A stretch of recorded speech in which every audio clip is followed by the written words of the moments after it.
प्रियंका गुप्ता आप सबका स्वागत करती हूँ हमारे चैनल में। और आज हम सुनेंगे प्रिया पाटिल की सक्सेस स्टोरी जो बहुत ही इंस्पायरिंग है, बहुत अमेजिंग है। तो चैनल को सब्सक्राइब कर लें, वीडियो को ज़रूर लाइक करें और शेयर करें और कहानी को अंत तक सुनें। प्रिया पाटिल ने जब अपने होश संभाले तो उन्होंने अपने आप को डॉल हाउस के सामने पाया। डॉल हाउस को सजाना, उसके इंटीरियर्स को डेकोरेट करना इनको बहुत पसंद था। अपने घर को सजाना, जैसे जैसे बड़ी होती गई पुरानी चीज़ों को रिसाइकिल करना, घर के इंटीरियर को सजाना, रेनोवेट करना इनकी हॉबी थी। आगे चल के ये इसी को अपना करियर बनाना चाहते। घर को डेकोरेट करना, रेनोवेट करना, यहाँ तक कि जब ये अपनी नानी के घर भी जाती थी तो अपने रानी के घर को भी रेनोवेट करती थी, डेकोरेट करती थी, खूबसूरत रंगों से पेंटिंग बनाती थी। तो सभी कहते थे कि इसे अपना घरौंदा सजाने का बहुत शौक़ है। जब प्रिया बड़ी हुई तो वो आर्किटेक्चर में अपना करियर बनाना चाहती थी।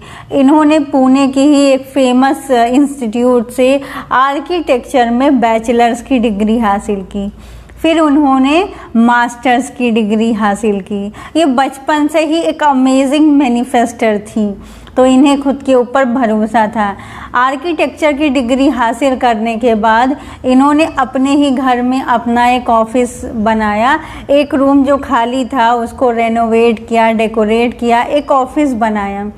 लेकिन इनके पास छोटे मोटे क्लाइंट्स तो आते थे, प्रोजेक्ट्स तो आते थे, लेकिन ये बड़े प्रोजेक्ट्स चाहती थी। इनकी फील्ड में ज़्यादातर लोग क्या करते हैं कि जो बड़े बड़े आर्किटेक्ट होते हैं उनको इंटर्न के रूप में ज्वाइन करते हैं, उनके अंडर काम करते हैं। तो काम तो उन लोगों का होता है, लेकिन नाम वो जो उनके हेड होते हैं उनका होता है। प्रिया ऐसा नहीं चाहती थी। प्रिया चाहती थी कि आर्किटेक्चर इंडस्ट्री में उनका नाम हो। सो इन्होंने किसी के अंडर काम करना नहीं प्रेफर किया। लेकिन समस्या ये आ रही थी कि इनको छोटे मोटे प्रोजेक्ट्स मिल रहे थे जिससे किसी तरह से इनका जो एक्सपेंस है वो कवर हो रहा था। लेकिन प्रिया टॉप नॉच काम करती थी। तब प्रिया ने मुझसे कांटेक्ट किया। इनकी कज़िन सिस्टर हमारे चैनल से जुड़ी हुई हैं और उन्होंने प्रिया को मेरे वीडियोस सजेस्ट किए। तब प्रिया ने मुझसे कांटेक्ट किया। उन्होंने बताया कि मैम मैं चाहती हूँ कि मेरी जो प्रोजेक्ट्स हैं मेरे पास ज़्यादा आए, ज़्यादा जो इंक्वायरी आती है वो क्लाइंट्स कन्वर्ट हो, मुझे अच्छे प्रोजेक्ट मिलें और मैं चाहती हूँ कि मनी फ्लो बढ़े। तब वहाँ पे हमने इनके लिए कोर्स डिज़ाइन किया था जिसमें सारी चीज़ें हमने रखी, मेडिटेशन, मंत्रा, स्विच वर्ड, सारी चीज़ें हमने इनको दी और एक एक चीज़ इनको फॉलो करने के लिए कहा। कुछ स्विच वर्ड्स हमने इनको प्रिंट करके अपने ऑफिस में लगाने के लिए भी कहा था। इन्होंने ऐसा किया और साथ ही सामने अपने ऑफिस में गणेश जी का एक मंदिर बनाया जिसमें ये हमेशा गणेश जी की पूजा करती थी, उनसे प्रार्थना करती थी। और आप तो जानते ही हैं दोस्तों, मुंबई पर गणेश जी की स्पेशल कृपा है। तो प्रिया की लाइफ में भी ट्रांसफॉर्मेशन आने लगा। जैसे जैसे ये चीज़ें ये करने लगी, इनको ये चीज़ पता चली, इनको इस बात की अवेयरनेस हुई कि ये बहुत ज़्यादा डेस्परेट थी। वो जो आउटकम थे उनसे बहुत ज़्यादा अटैच थी। जब ये कोर्स को फॉलो करने लगी, विद इन 15 डेज़ इनको अपनी गलती पता चली। वो गलती ये थी कि हम जब इनसे उस कोर्स के दौरान स्क्रिप्टिंग करवाते थे तो इन्हें एहसास हुआ कि मैं उन चीज़ों को लेकर ज़्यादा इमोशनल थी, अटैच थी कि वो जो प्रोजेक्ट्स हैं वो कन्वर्ट होने चाहिए, वो जो क्लाइंट्स हैं वो कन्वर्ट हो। इसी की वजह से बहुत ज़्यादा रेजिस्टेंस आ रहा था और वो ब्लॉकेज महसूस कर रही थी। जब इन्होंने प्रैक्टिसेस कंटिन्यू रखी तो इनकी लाइफ में ट्रांसफॉर्मेशन आने लगा। धीरे धीरे ये जो डेस्परेट स्थिति है उसको लेट गो कर दिया इन्होंने, ईजी रहने लगी।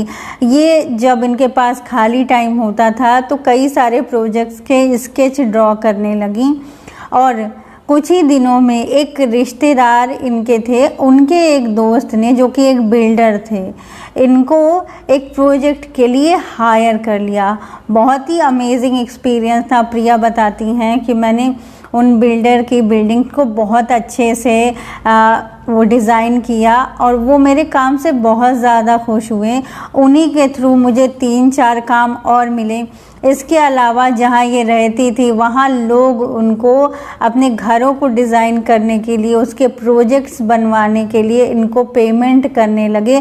धीरे धीरे क्लाइंट्स बढ़ने लगे और क्लाइंट्स की संख्या इतनी ज़्यादा हो गई कि प्रिया को अपने पास खुद 2 असिस्टेंट रखने पड़े। सो प्रिया आज बहुत ही कॉन्फिडेंट हैं और बहुत ही अच्छे डिज़ाइंस को अपने प्रोजेक्ट में यूज़ करती हैं। और प्रिया की मास्टरी ये है कि वो जो क्लाइंट्स हैं, अगर उनके पास कुछ पुरानी चीज़ें होती हैं तो उनको वो नए तरीके से रिसाइकिल करती हैं। अफोर्डेबल प्राइस में वो लोगों के घर डिज़ाइन करती हैं, ऑफिस डिज़ाइन करती हैं, किचन डिज़ाइन करती हैं। और प्रिया अपनी लाइफ में सक्सेस की ओर एक एक कदम बढ़ाती जा रही हैं। आज इनकी फैमिली वाले बहुत खुश हैं और इनकी अचीवमेंट्स बहुत ही ज़्यादा अमेजिंग हैं। हेड्स ऑफ टू प्रिया, क्योंकि आप जैसे क्रिएटिव लोग ही हमारे सोसाइटी का नमक हैं।